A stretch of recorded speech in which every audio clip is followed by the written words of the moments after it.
महाराज जी, राधे राधे। महाराज जी, श्री हरिवंश, आपके चरणों में कोटि कोटि प्रणाम। महाराज जी, हम नियमों का पालन करते हुए गृहस्थी में हैं, पर कर्म बंधन वश पति का कहीं और संबंध है। इसलिए जप में प्रयास करते हुए भी बहुत बाधाएं आती हैं। कृपया मार्गदर्शन करें, जप को कैसे बढ़ाऊं और मैं इस स्थिति में कैसे आगे बढ़ूं। हाँ, समस्या तो है।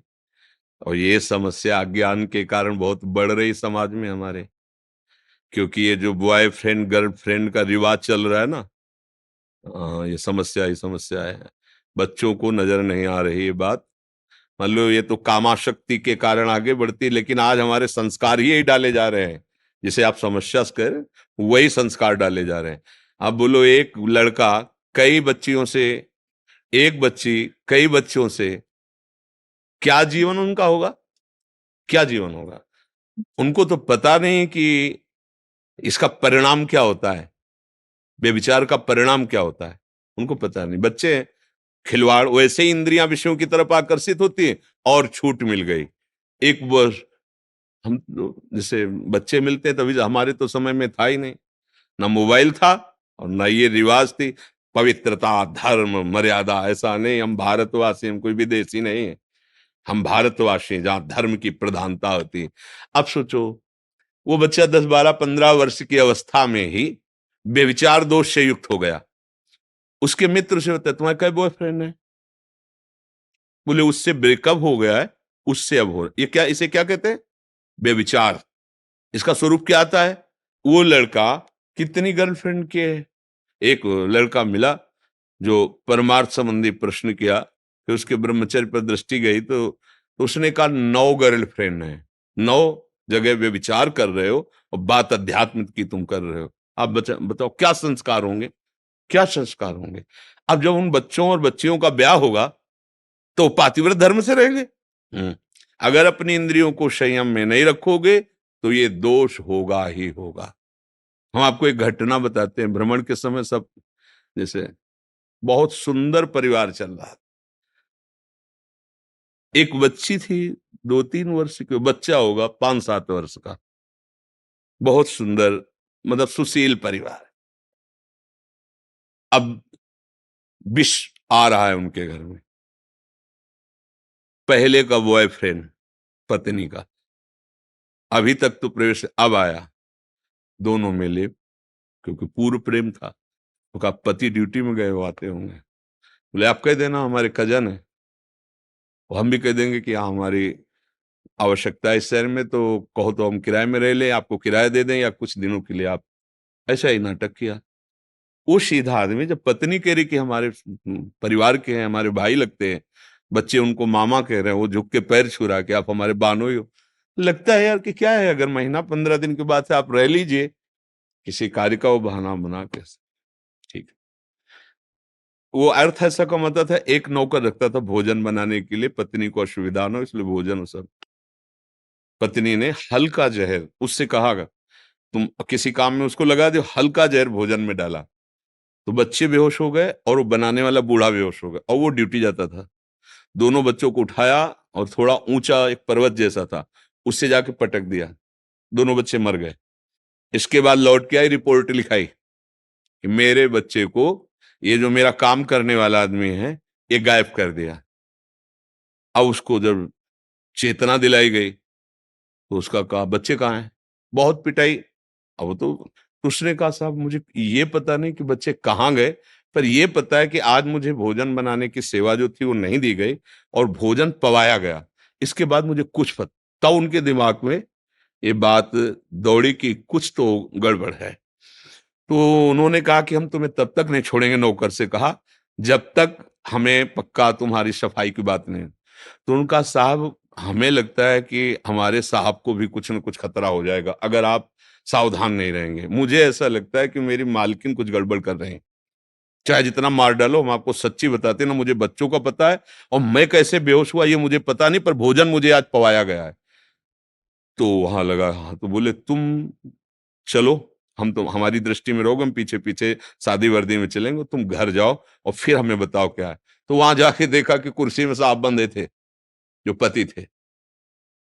बस थोड़ी अगर विलंब हो जाती तो उनका भी गला घोट के मार दिया जाता। वो केवल इस बात से रो रहा था कि हमने तुम्हारे साथ क्या गलती की, तुम्हें बराबर प्यार दिया, सब सेवाएं दी, और आप हमारे साथ। बचपन से गलत संस्कार है, अपनी ममता का गला घोंट दिया एक वासना की पूर्ति के लिए। चाहे पति हो भाई, चाहे पत्नी हो, ये जो हम चिल्लाते रहते हैं कि ये गर्ल फ्रेंड हो, बॉय फ्रेंड हो, ये कौन सा रिलेशन, ये जो चले ना नए सभी पद्धतियां, तुम्हारा सर्वनाश कर देंगी। तुम्हें लगता है कि हमारा मनोरंजन हो रहा है, नहीं। बहुत जीवन जो तुम्हें मिला है, अमोघ पुराने जनों के आचरणों को देखो, पवित्र कैसे माताएं बहनें पवित्र, कितनी निष्ठा, कितना भाव। आज हम लोग समझते नहीं, पत्नी चाहे जितना प्राण समर्पित कर दे, हमारा दिमाग खराब है बाहर के लिए। पति चाहे जितना दुनिया की सामग्री लाके सजा दे, नहीं। तो ये सुधार नहीं होगा, ये सुधार नहीं होने वाला, पक्का लिख लो। व्यभिचार दोष से युक्त जिसकी इंद्रियां हो गई, ये किसी तंत्र मंत्र से सुधरने वाली नहीं है। अगर आप चाहो तो सुधर सकते हो, पर अब बिगड़ैल मन है, 10 दिन सुधरोगे, 15 दिन, फिर 20वें दिन वही करोगे। इसीलिए तो गुरुकुलों में भेजे जाते थे बच्चे, माताएं बहनों को बहुत सावधानी से पढ़ो लिखो, लेकिन पवित्र आचरण, हर चीज की जानकारी माता पिता रखते थे। अब किसी दूसरे कुसंग की जरूरत नहीं, मोबाइल काफी है, छोटे छोटे बच्चे इधर उधर। अब इस प्रश्न का समाधान केवल ये कि आप अपने को सुधार लो। हमारी राय में अगर वो पति बन करके आए हैं, वो अपना बुरा आचरण करें, वो भोगेंगे। आपका जो कर्तव्य, आप अपने कर्तव्य का पालन करते हुए भजन करते रहो, तो तुम्हारा मंगल हो जाएगी। पर ये बात समझ में नहीं आएगी, लेकिन हमारे पास जो शिक्षा है वो कल्याण के लिए है। नहीं तो ये थोड़ी कि पति व्यभिचारी तो तलाक दे दीजिए।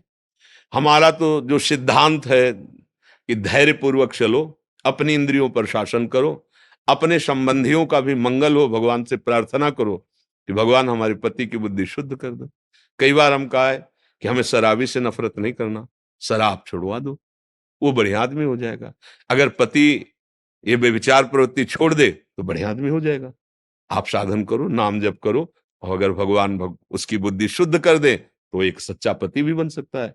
हम तो आपको मजबूत करना चाहेंगे कि आप अपनी इंद्रियों पर शासन करके आप वो गलती मत करो जो पति कर रहा है। नाम जप करो। नाम जप छूटे क्यों? आप कौन सहारा है? आप खुद कह रहे हो जिस पति का सहारा लिया वो दूसरे तो आप फिर लो ना परम पति का सहारा, भगवान का आश्रय लिया, उनका नाम, प्रभु अब तो आप ही मेरे प्रीतम हो, आप ही मुझे संभाल। वो मंगल भवन है, वो संभाल लेंगे। हमें पक्का विश्वास है, भगवत सहारे हो जाओ, सब ठीक हो जाएगा। समय लगेगा, भगवान से प्रार्थना करो उसकी बुद्धि शुद्ध कर दे। हमारे पास तो यही उपाय है, आगे भगवान जैसा प्रेरणा प्रेरणा दे, जैसा बकाया। आज हम ये फिर आपसे कहते हैं, अगर बच्चों को नहीं संभाला, और ये गर्ल फ्रेंड और बॉय फ्रेंड और ये दुनिया का जो प्रपंच चला है ना, ये नष्ट कर देगा। मतलब हमारी सब जो धर्म मर्यादाएं सब छिन्न भिन्न हो जाएंगी, सब नष्ट हो जाएंगे। ये कलयुग की चाल है, और कोई सुविधा नहीं है। ये केवल भ्रष्टाचार बढ़ाने की बातें हैं। ये हमारे देश में ऐसा नहीं होता। अब वो जो शुरू हुआ है ना, ये सब मोबाइल और ये बाहरी बातों को लेकर के हुआ है। हमारा तो धर्म का देश है, जहां एक पूज्य भाई जी हनुमान प्रसाद पोद्दार जी ने इसमें लिखा था कि सम्राट अकबर जब यहाँ आया हुआ था तो बहुत से राजपूतों का कत्ल किया गया, राजपूतों का कत्ल हुआ, और वो रात्रि में स्वयं तैनात होकर के सैनिकों के साथ, तो देखा कि जहां राजपूतों की लाशें थी, वहां कोई एक नवयुवक सैनिक के वेश में दीपक से लाशों को देख रहा है।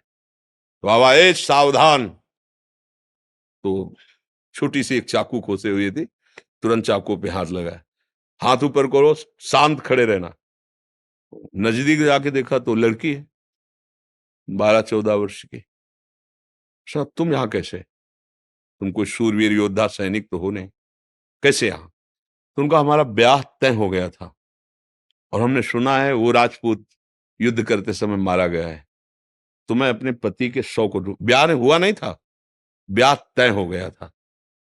उनका आप बोले नहीं, हम भारतवासी हैं, एक बार जिसको स्वीकार कर लिया, एक बार। ये निष्ठा कहीं विदेशों में थोड़ी है, ये तो हमारी भारतीय निष्ठा है।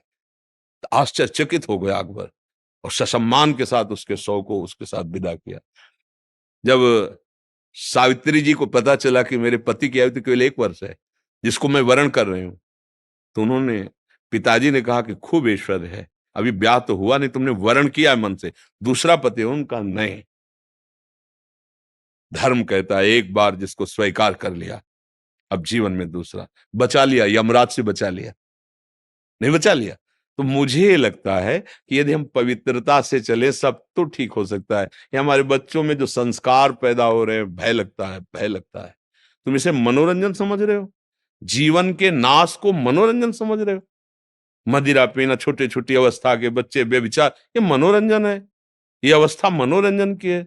नाश, क्या मन की दशा होगी, क्या बुद्धि की दशा होगी, क्या तुम्हारा एक पति के प्रति प्रेम होगा, क्या तुम्हारा एक पत्नी के प्रति प्रेम होगा, क्या तुम्हारा एक घर बचे। सोचो, तुम्हारा अलग विचार, पत्नी का अलग विचार, तुम्हारा अलग मित्र, उसका अलग मित्र, एक ही घर में रहना, कैसे जियोगे, कैसे तुम्हें शांति रहेगी, कैसे तुम्हारा हृदय आनंदित रहेगा। तो भाई अब ये बातें कहा जाता है कि तो बाबा जी हैं, इनको क्या पता, ये तो अपने शास्त्रों की गाते हैं।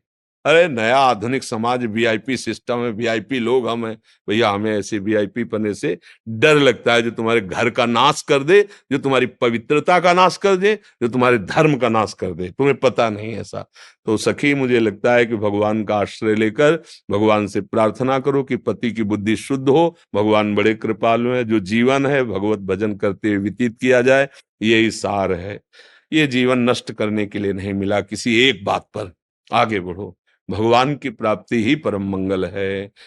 यहाँ सब धोखे का है, सही पूछो तो उमा कहूं मैं अनुभव अपना, सत हरि भजन जगत सब, बड़ा धोखा है इस संसार में।